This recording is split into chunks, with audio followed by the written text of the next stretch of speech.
சூரிய பகவானால் அட்சய பாத்திரம் கொடுக்கப்பட்ட நாள் இந்த அட்சய திருதியை.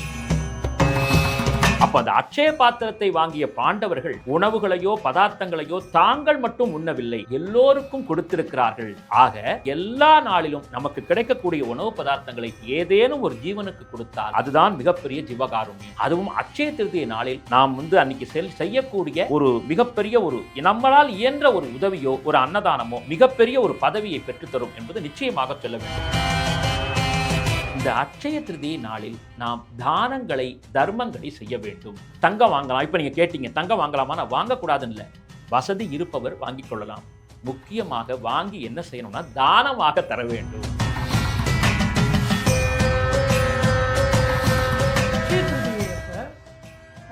என்ன கோயிலுக்கு போகும்? ரொம்ப அற்புதம். அட்சய திருதியை என்று சொன்னாலே லக்ஷ்மி குபேரன் இது நம்ம மனசுல ஏற்றிக்கொள்ள வேண்டிய ஒரு விஷயம். ஏன்னா அதனால இந்த அட்சய திருதி நாளில் நிறைய தானங்கள் பண்ணுங்க. நிச்சயமா நமக்கு என்னென்ன தேவையோ அதை எம்பெருமான் நமக்கு நிச்சயமாக கடாட்சி தருவாங்க.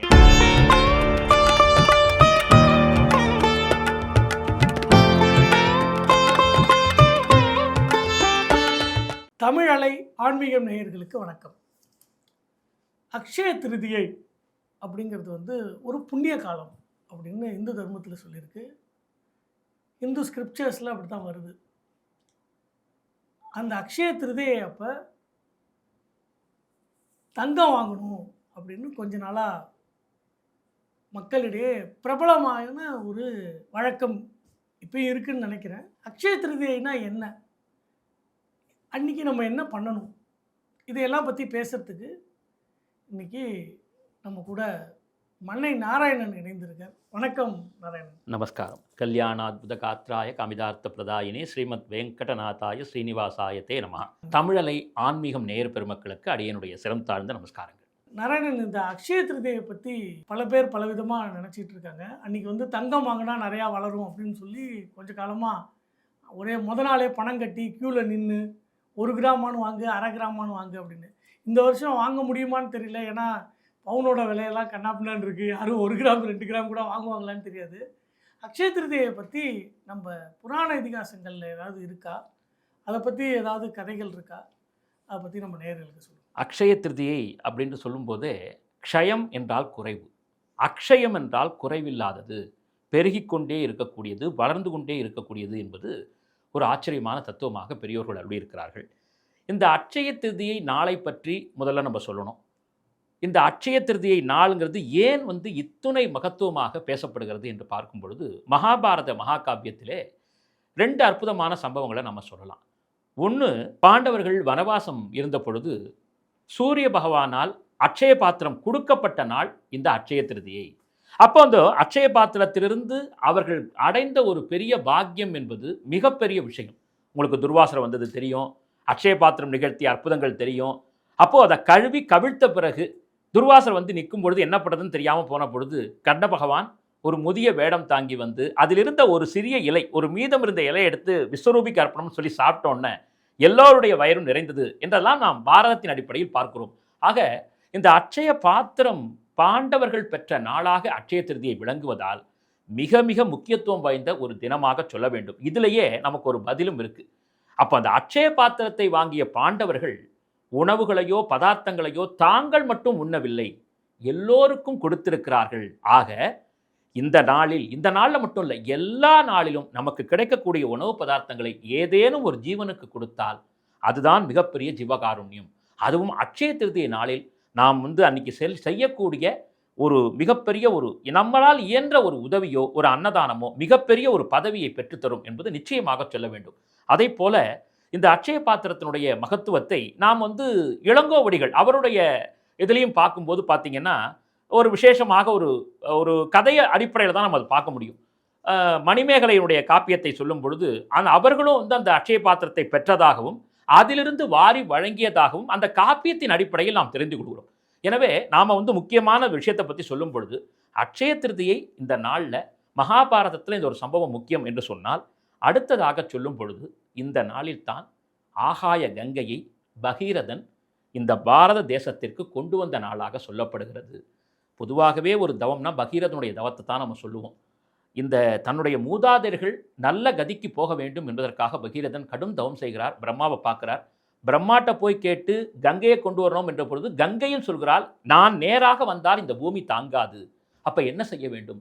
சிவபெருமானை பிரார்த்தனை செய்து அவர் மூலமாகத்தான், அவருடைய சிரசு மூலமாகத்தான் கங்கை இந்த தேசத்திற்கு வந்தார். எப்படி பார்த்தாலும் கங்காதேவி இந்த தேசத்திற்கு வந்த புனித நாள், பாகீரதி என்ற பெயர் பெற்ற நாள் இந்த அட்சய திருதியை நாள் என்று சொல்ல வேண்டும். அதனால இந்த நல்ல நாளில் ரொம்ப சிறப்பாக இன்னொரு முக்கியத்துவமான விஷயத்தையும் நாம் இங்கே பதிவு செய்ய வேண்டும். காலடியில் அத்வைத மகாகுருவாக விளங்கிய ஜெகத்குரு ஆதிசங்கர பகவத்பாதாள் பவதி பிக்ஷாம் தேகி என்று ஒவ்வொரு இடத்திலும் சென்று பிக்ஷை பெற்று வருகிறார். அப்போ ஒரு ஏழை தம்பதிகள் இருந்து கொண்டிருக்கிறார்கள். அவர்களுக்கு ரொம்ப எளிமையான வாழ்க்கை. அடுத்த வேளை உணவுக்கு கூட ஒன்றும் வசதி இல்லாதவர்கள், ஆனால் நியமத்தோடு நிஷ்டையோடு வாழ்வை நடத்தி வந்தவர்கள். அப்போ வந்த பொழுது இந்த குழந்தை கேட்கிறது, அம்மா பவதி பிச்சாம் தேகின்னு சொன்னோன்னே அவர்கள் பார்க்கிறார்கள், ஒரு குழந்தை யாராவது கேட்டால், யார் பவதி பிக்ஷாம் தேகின்னு கேட்டாலும் இருப்பதை தர வேண்டும், ஒரு சொட்டு தண்ணீராவது கொடுக்கணும்னு ஒரு சாஸ்திரம் உண்டு. பார்க்கும் பொழுது தங்களுக்காக வைத்திருந்த ஒரே ஒரு நெல்லிக்கனியை கொண்டு வந்து, அதுவும் அந்த நெல்லிக்கனியும் அழுகித்தான் இருக்குது, அதை கொண்டு வந்து ஆதிசங்கருடைய பிட்சை பாத்திரத்திலே போடுகிறார்கள் அந்த தம்பதிகள். அந்த கனியை பார்க்கிறார் ஆதிசங்கரர். அந்த கனி எப்படி வாடி இருப்பதோ அதுபோல் இவர்களுடைய வாழ்க்கை வாடி இருப்பதை பார்த்தவுடன், அம்மா மகாலட்சுமி தாயே, ஒரு அதிதி கேட்கும் பொழுது தங்களுக்கும் இருந்தாலும் இல்லாவிட்டாலும் பரவாயில்லை, வரக்கூடிய அதிதிக்கு கொடுக்க வேணும்னு சொல்லி இந்த நெல்லிக்கனியை கொடுத்தாங்களே, இதை நீ பார்த்துமா அமைதியா இருக்கேன்னு சொல்லி, அங்கம் ஹரேகே புலகபூஷணம் ஆශ්‍රயந்தி பிருங்காங்கனேவ முகுலாபரணம் தமாலம் அங்கீ கிருதாகில விபூதிர பாங்கலீலா மாங்கல்ய தாஸ்து மமமங்கள தேவதாயா என்று சொல்லக்கூடிய கனகதாரா சோஸ்திரத்தை அவர் பொழிய பொழிய ஸ்ரீ மகாலட்சுமி 2 கரங்களிலும் தங்க நெல்லிக்கனியாகவே பொழிந்து அவர்களை ஆசீர்வதித்தாள். இன்றும் கேரளாவிலே காலடியிலே அந்த வீடு இருக்கிறது. இணையத்தில் பார்த்தாலும் இந்த வீட்டை நம்ம பார்க்கலாம். இந்த நிகழ்ச்சி நடந்தது அட்சய திருதியை நாளில். அதனால இந்த நாள் மிக மிக முக்கியத்துவம் வாய்ந்த நாள். அதே போலே பாகவதத்திலே சொல்லும் பொழுது கிருஷ்ண பகவானோடு படித்தவர் சுதாமா. அந்த சுதாமா குச்சேலர்னு சொல்லுவோம், குச்சேலர் என்று தான் அவருடைய பெயரை சொல்லுவார்கள். அந்த சுதாமா வரும் பொழுது அவர் கிருஷ்ண பகவான் துவாரகைக்கு அரசனாக பல்வேறு திருவிளையாடல்களை நிகழ்த்துகிறான். இவர் வறிய ஒரு சூழ்நிலையில் இருக்கிறார். சுசீலை அவருடைய மனைவி. அவருடைய இயல்பான சூழ்நிலை, அவர் நிறைய குழந்தைகள், பகுபுத்திரன் அப்படின்னு தான் அவரை பற்றி சொல்லப்பட்டிருக்கு. இத்தனை குழந்தைகள் அப்படின்னு சொல்லப்படலை, 27 குழந்தைகள் என்று பெரியவாச்சாம்பிள்ளை சொன்னாலும் கூட பகுபுத்திரர்கள் என்று தான் சொல்லப்பட்டிருக்கிறது அவருடைய வாழ்க்கையில். அப்போ நித்திய ஜீவனம் நடத்துவதற்கே ஒரு சூழல் இல்லாத நிலைமையில சுசீலையின் எண்ணத்திற்கேற்ப தன்னுடைய கிழிந்த வஸ்திரத்திலே அவல் வாங்கி, அந்த அவல் கூட கிழிந்த வஸ்திரத்தில் எடுத்துக்கொண்டு தான் கிருஷ்ண பரமாத்மாவை பார்ப்பதற்காக செல்கிறார். கிருஷ்ண பகவான் வந்திருப்பது தன்னுடைய நண்பன் என்று தெரிந்தவுடன் ஆரத்தழுவி வரவேற்கிறான். அது மட்டும் இல்லாமல் ருக்மணியும் கிருஷ்ணனும் சேர்ந்து அவரை ஒரு ஆசனத்தில் அமர வைத்து பாத பூஜை செய்தார்கள். ஏன் என்றால், ஏகாதசி உபவாசம், சந்தியாவந்தனாதிகள், நித்திய கர்மானுஷ்டானங்களை விடாதவர் குச்சேலர். எனவே அவருக்கு எல்லா உபச்சாரங்களையும் செய்து ராஜபோக உணவுகளை கொடுத்து, கிருஷ்ணன் எதுக்கு வந்தேன் ஏன் வந்தேன்னு கேட்கல, குச்சேலா நீ வந்துட்டே உன்னை பார்த்துட்டே நீ வீட்டுக்கு கிளம்புங்கிறார். அவரும் கிருஷ்ணன் அவன்கிட்ட அதை கேட்கணும் அப்படின்னு வரல. கிருஷ்ணனை பார்த்ததே தனக்கு போகிறோன்னு சொல்லும் பொழுது, சுசீலை அம்மா எனக்கு ஒன்றும் கொடுத்து விடலையானோன்னு இவர் தாழ் மனப்பான்மையோடு தன்னுடைய இடுப்பை மறைத்துக் கொள்கிறார். இல்லையே, அங்கே ஏதோ இருக்கிற மாதிரி தெரியுது என்று அவரை கையை பிடித்து இழுத்து அவருடைய கந்தல் துணியில் மறைத்து வைத்திருந்த அந்த அவலை எடுத்து ஒரு கரம் எடுத்து சாப்பிடுகிறார் கிருஷ்ண பகவான். ருக்மிணி தாயார் மற்றொரு கரம் எடுத்து சாப்பிடுகிறார். இன்னொரு பாகத்தை கிருஷ்ண பகவான் சாப்பிட முனைந்த பொழுது ருக்மிணி தாயார் கையை பிடித்து போதும் சுவாமி என்று கண்ணை காட்டுகிறார். ஏனென்றால் அந்த ஒரு பிடி அவரிலேயே குஜேலனுடைய வாழ்வு குபேர வாழ்வாக மறந்து விடுகிறது. அந்த நாள் இந்த அட்சய திருதியை நாள் என்பதனால் இது முக்கியத்துவம் வாய்ந்த ஒரு திருநாள் என்பதை நம் நேயர்களுக்கு தெரிவித்துக் கொள்கிறேன். இப்போ அக்ஷய திருதியை நம்மளோட புராணங்கள்லேயே எப்படி இருந்தது, அந்த நாளோட மகத்துவம் என்ன, அந்த நாளில் என்ன முக்கியமான நிகழ்வுகள் நிகழ்ந்ததுன்னு சொன்னீங்க. இப்போ இந்த காலத்தில் அந்த அக்ஷய திருதியை அன்னைக்கு என்ன பண்ணணும்? அற்புதம். நீங்கள் தொடக்கத்திலே சொன்னீங்கன்னு நினைக்கிறேன். இப்போ எல்லாம் அட்சய திருதினா தங்கம் வாங்கணும், வெள்ளி வாங்கணும், வைரம் வாங்கணும்னு போகிறாங்கன்னு. தவறே கிடையாது, அவரவருடைய விருப்பம். ஆனால் இந்த நிகழ்வு என்பதே, இந்த தங்கம் வாங்கணும் இது போன்ற விஷயங்கள் எல்லாம் ஒரு சில காலங்களுக்கு முன்னால் ஏற்பட்டது தான். அது வரைக்கும் காஞ்சி மகாபெரியவருடைய மிகப்பெரிய பக்தை, அந்த அம்மா பேர் பட்டு அம்மா என்று பெயர். அவர்கள் ஒரு இணையத்தில் பேட்டி கொடுத்துருக்காங்க. அதை வைத்தான் அந்த நிகழ்வே நான் உங்களுக்கு சொல்கிறேன். அவர்கள் சொல்கிறாங்க, ஆதி காலத்தில் இந்த அட்சய திருதியெல்லாம் பெரியவா காலத்தில் எப்படி கொண்டாடுவோம்னா, தயிர் சாதம் செய்து, தயிர் சாதம் தொத்தியோன்னம் பண்ணி, சுவாமி ஆற்றுல இருக்க சுவாமிக்கு நைவேத்தியங்களை பண்ணி, முதலாக ஒரு அதிதிக்கு கொண்டு கொடுக்க வேண்டும். அந்த தயிர் சாதம் எப்படி இருக்கணும்னா, அவ்வளோ ஆச்சரியமாக கிருஷ்ண பகவானே சாப்பிட்டா எப்படி இருக்குமோ அது மாதிரி தயார் பண்ணி அன்று தானங்கள் செய்ய வேண்டும். பொதுவாகவே நாம் எதை கொடுக்கிறோமோ அதை மீண்டும் பெறுவோம். இது முக்கியத்துவம் வாய்ந்த விஷயம். இறைக்க இறைக்கத்தான் கிணறு ஊறும். அதுபோல இந்த அட்சய திருதியை நாளில் நாம் தானங்களை, தர்மங்களை செய்ய வேண்டும். நம்மால் இயன்ற வகை, அதுக்காக அப்படியே பெரிய அளவுக்கெல்லாம் அப்படியே 500 பேருக்கு சாப்பாடு போடணும், 100 பேருக்கு சாப்பாடு போடணுங்கிறது தான் கிடையாது. 2 பேருக்கு போட்டாலும் அதுவும் மிகப்பெரிய உயர்வை நமக்கு தரும். சரி, இன்னும் சிலர் கேட்கிறார்கள், இந்த அட்சய திருதியை நாளில் தங்கம் வாங்கலாம். இப்போ நீங்கள் கேட்டீங்க தங்கம் வாங்கலாமா? நான் வாங்கக்கூடாதுன்னு இல்லை, வசதி இருப்பவர் வாங்கிக் கொள்ளலாம். முக்கியமாக வாங்கி என்ன செய்யணும்னா தானமாக தர வேண்டும். இதுதான் கவனிக்க வேண்டிய விஷயம். வாங்கி தானமாக தர வேண்டும். இது சாத்தியமா? என்ன, மனம் இருந்தால் மார்க்கம் உண்டு. எப்படி என்றால், ஒரு ஏழை பெண் இருக்கிறாங்க, அவங்க கல்யாணத்துக்கான முயற்சியில் இருக்கிறாங்க, ரொம்ப நாள் கேட்குறாங்க. இந்த நாளை பயன்படுத்திக்கிட்டு ஒரு மாங்கல்யம் வாங்கி கொடுக்கலாமே, ஒரு கூரைப்புடவை வாங்கி கொடுக்கலாம், மாப்பிள்ளைக்கு தேவையான வஸ்திரங்களை கொடுக்கலாம், இல்லை அங்கு நடைபெறக்கூடிய ஒரு திருமண வைபவத்தில் நம்மால் என்ற ஒரு தொகையை அவங்களுக்கு தானமாக கொடுக்கலாம். இதெல்லாம் செஞ்சாலே நம் இல்லத்தில் மிகப்பெரிய ஒரு சுப நிகழ்ச்சிகள் நடக்கும் என்பதற்கான ஒரு அற்புதமான நாளாக சொல்லப்படுகிறது. இன்னும் என்னென்னலாம் செய்யலாம் அப்படின்னு கேட்டிங்கன்னா, விசிறி வாங்கி கொடுக்கறது, காலை செருப்பு தானம் பண்ணுறது, நீர்மோர் பானகம் கொடுப்பது, அப்புறம் பார்த்தீங்கன்னா நெல்லிக்கனிகளே கொடுப்பாங்க. அன்றைக்கி வீட்டில் வரக்கூடியவங்களே நெல்லிக்கனிகள் கொடுப்பாங்க. பொதுவாக இந்த அட்சய திருதியை நாள் என்பதே வாங்குவதற்கு மட்டுமல்ல, கொடுப்பதற்கு. முக்கியமாக கல் உப்பு வாங்கியே ஆக வேண்டும். அதுவும் திங்கட்கிழமை வேற வருது, சந்திரனுடைய காலம், சந்திரனுடைய நாள். அதனால சந்திர பகவானை அடிப்படையாக வைத்து சந்திரனுக்குரிய தானியம் அப்படிங்கிறது அரிசி, அந்த நெல் தானம் கொடுக்கலாம், அரிசி தானம் கொடுக்கலாம், தயிர் தானம் கொடுக்கலாம், பால் கொடுக்கலாம். இல்லாதவர்களுக்கு நாம் செய்யும் பொழுது அவர்களுடைய ஆன்மா நம்மை ஆசீர்வதிக்கும். அதனால் நம்ம ஒருத்தருக்கு ஒரு ஹெல்ப் செஞ்சு பார்க்கும்போது, ஒரு உதவி செய்யும்போது அதில் கிடைக்கக்கூடிய மகிழ்ச்சி வேறு எதிலுமே இல்லை என்பதுதான் இந்த அட்சய திருதியை நாளினுடைய உட்கருத்துன்னு சொல்லலாம். சரி, இப்போ நீங்கள் அக்ஷயம் அப்படின்னாக்க வளர்றது அப்படின்னு சொல்லி, நிச்சயமா அதுதான் அதோட பேர் அப்படின்னு சொன்னீங்க. கண்டிப்பாக. இப்போ வாங்கிறது, கொடுக்கறது எல்லாம் சொல்லிட்டீங்க.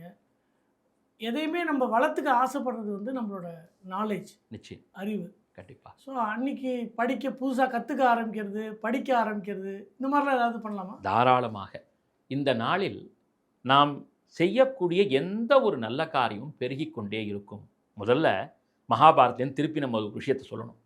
பாஞ்சாலி துகில் உரியக்கூடிய அந்த நேரம், பாண்டவர்கள் அடிமைப்பட்டு கிடக்கக்கூடிய நேரம், பீஷ்மாச்சாரியார் தலை குனிந்து உட்கார்ந்திருக்கிறார், துரோணர் யாருமே ஒன்றும் சொல்ல முடியல. ஒரு பாஞ்சாலி தன்னுடைய மானத்தை காப்பாற்றிக் கொள்வதற்காக தனி ஒரு பெண்ணாக போராடி கொண்டிருக்கிறாள். முடிஞ்ச வரைக்கும் தன்னுடைய கையில் அந்த வஸ்திரத்தை பிடித்து கொண்டு தன்னால் முடியுங்கிற நம்பிக்கையோடு போராடி பார்க்குறா, நடக்கலை.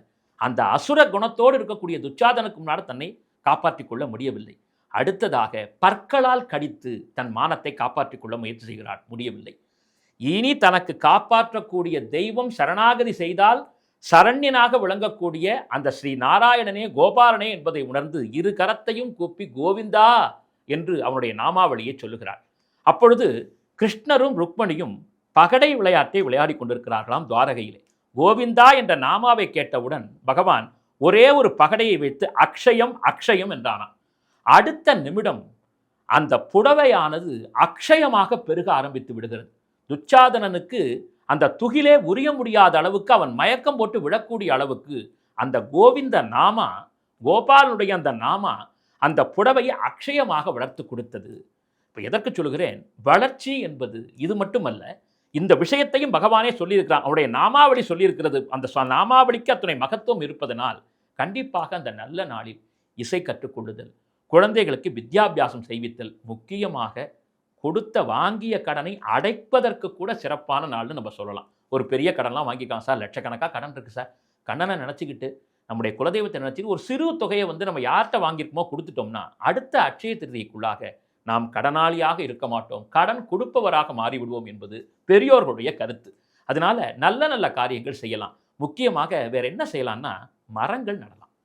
நல்ல மரங்கள், நெல்லி மரங்கள், இந்த தேசத்திற்கு தேவையான மரங்கள் தான் இயற்கையுடைய வரங்களாக இருக்குது. அதுதான் மழைகளை தருகிறது. அதனால் இந்த மக்கள் வளம், மண் வளம், நிலவளம், நீர்வளம் பெருகுவதற்கு இந்த மரங்கள் நடுவது, இது போன்ற நற்செயல்களை செய்யும் பொழுது இயற்கையே நமக்கு துணையாக வந்துவிடும். அதனால் நல்ல காரியங்கள் எதை செய்தாலுமே வற்றாத செல்வமாக பெருகிக் கொண்டே இருக்கும் என்பது இந்த அட்சய திருதியை நாளினுடைய முக்கியமான கருப்பொருள்னு சொல்லலாம். இது வரைக்கும் வந்து என்ன தானம் கொடுக்கலான்னு பேசினோம். அப்புறம் அன்றைக்கி படிக்கலாமா, அந்த மாதிரி புதுசாக கற்றுக்கிற வித்தைகள் கற்றுக்கிறத பற்றி பேசணும். அட்சய திருதியை அப்போ என்ன கோயிலுக்கு போகணும்? ரொம்ப அற்புதம்.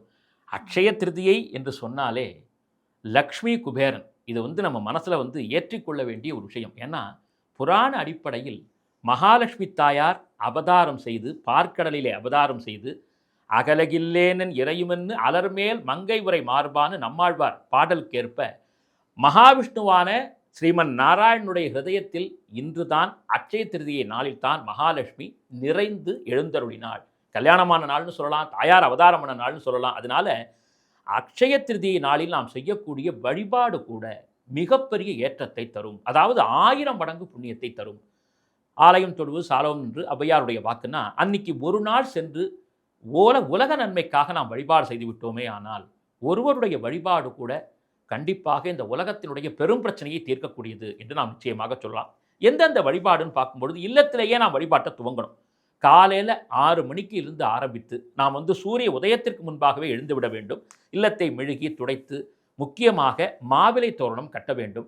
வாசனாதி திரவியங்கள், அதாவது ஊதுபத்தி, சாம்பிராணி இவற்றை எல்லாம் வைத்து நம்முடைய இல்லத்தில் இருக்கக்கூடிய இறைவனுக்கு அற்புதமாக அலங்காரங்களை செய்து, அன்னைக்கு பகவானுடைய கண் பார்வையில் மகாலட்சுமி பார்க்கக்கூடிய வகையில் கண்ணாடி வச்சு, ஒரு வாழை இலை பரப்பி, அரிசி வைத்து, பூரண கும்பம்னு சொல்லக்கூடிய கலசங்களை வச்சு, தேங்காய், மாவலை இதையெல்லாம் அற்புதமாக வச்சு மஞ்சள் குங்குமத்தால் மகாலட்சுமியை அர்ச்சிக்க வேண்டும்.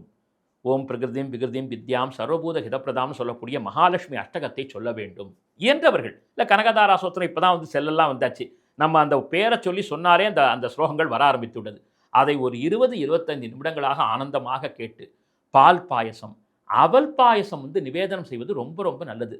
இன்றைக்கி நான் சொல்லணும்னா, நீங்கள் நவ திருப்பதிகளில் தூத்துக்குடி மாவட்டத்தில் திருக்கோளூர்னு ஒரு ஊர் இருக்குது. திருக்கோளூர் பெண்பிள்ளை ரகசியம். ராமானுஜர் வியந்து போன ஒரு விஷயம். அந்த திருக்கோளூரில் மதுரகவி ஆழ்வாருடைய ஜென்மஸ்தலம், பிறந்த அவதார ஸ்தலம் கூட சொல்லுவார்கள்.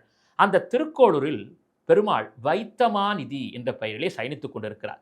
நீங்கள் பார்த்தீங்கன்னா குபேரனுடைய மிகப்பெரிய பாபத்தை அழித்து நவநிதிகளை பெருமாள் ஒரு வழங்கிய ஒரு அற்புதமான ஒரு சேவையாக அங்கே அந்த சுவாமி எப்படி சயனத்தில் இருப்பார்னா, ஒரு தலைமாட்டில் நெல் அளக்கக்கூடிய மரக்காலை வைத்துக்கொண்டு சயனித்து கொண்டிருப்பார் வைத்தமாநிதி பெருமாள். அந்த மாதிரி பெருமாளை 2 இடத்துல தான் தரிசிக்க முடியும். ஒன்று வைத்தமாநிதி பெருமாள் திருக்கோடூரில் பார்க்கலாம். இன்னொன்று ஆண்டளக்கும் ஐயன் சொல்லக்கூடிய பெருமாள் திரு ஆதனூரில் இருக்கிறார்.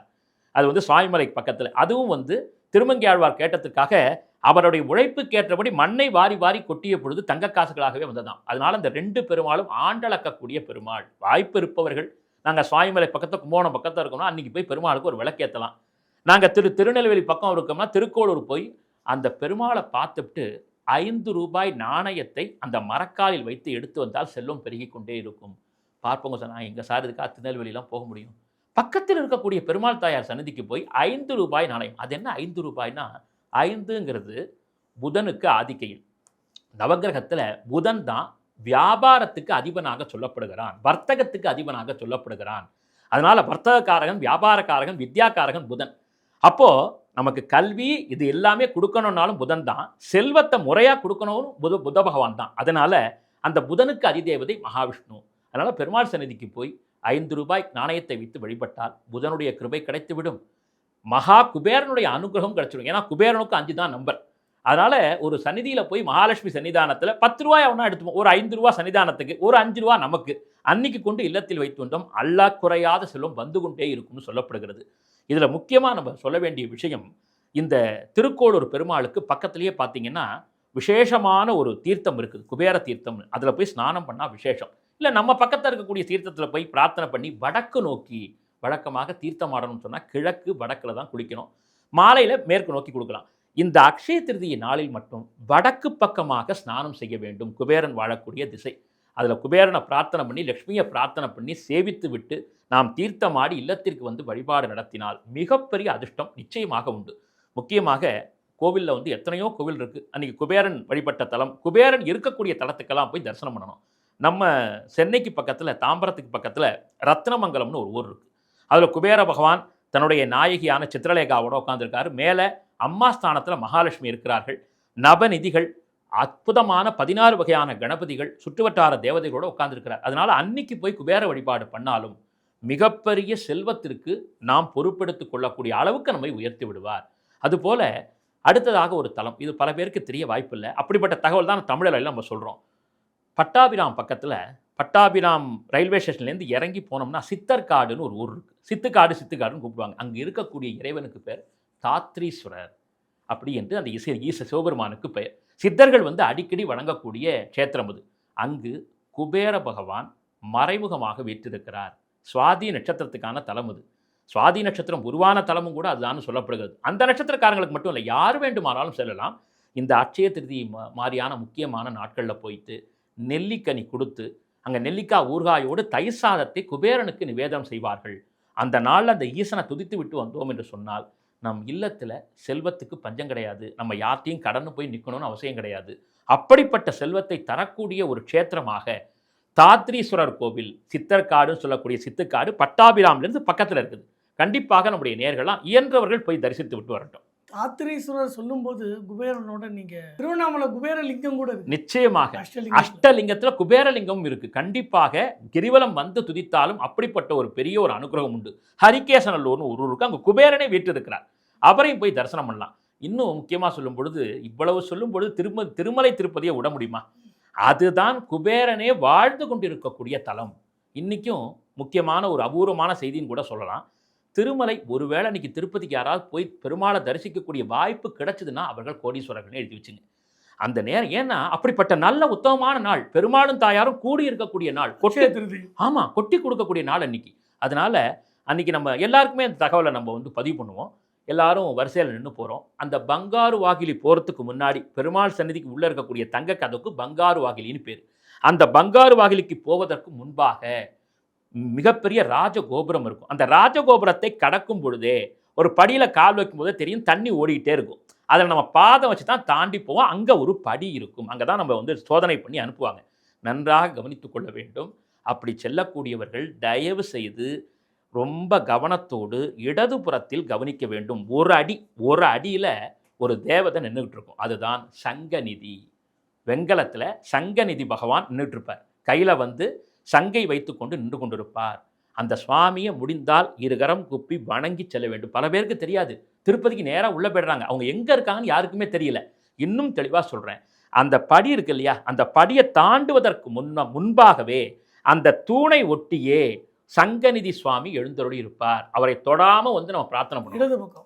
இடது பக்கத்தில், நமக்கு இடது பக்கம். அதுக்கு அப்பதானே நமக்கு வலது பக்கம் போகும்பொழுதுதான் அந்த கடப்பாறை இருக்கும். அனந்தாழ்வார் எந்த பெருமாளை தாக்கு, அந்த பெருமாளை தாக்குன்னு அந்த கடப்பாறை இருக்கும். அதுக்கு முன்பாகவே நான் சொல்லுகிறேன். ஆமா, அதை தரிசனம் பண்ணிக்கிட்டு, ஏன்னா இந்த நாள் அவரை நினைச்சா நமக்கு புண்ணியம். ஏன்னா அந்த அடுத்தது சொல்ல போறேன், பெருமாள்லாம் சேவிச்சு நம்ம சுத்தி வரோம்.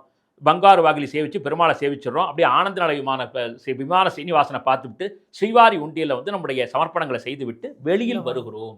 வெளியில் வரும் பொழுது இந்த சங்கநிதிக்கு எதிராறு போலே அதே அளவுக்கு பதுமநிதி பெருமான் வீற்றிருப்பார்.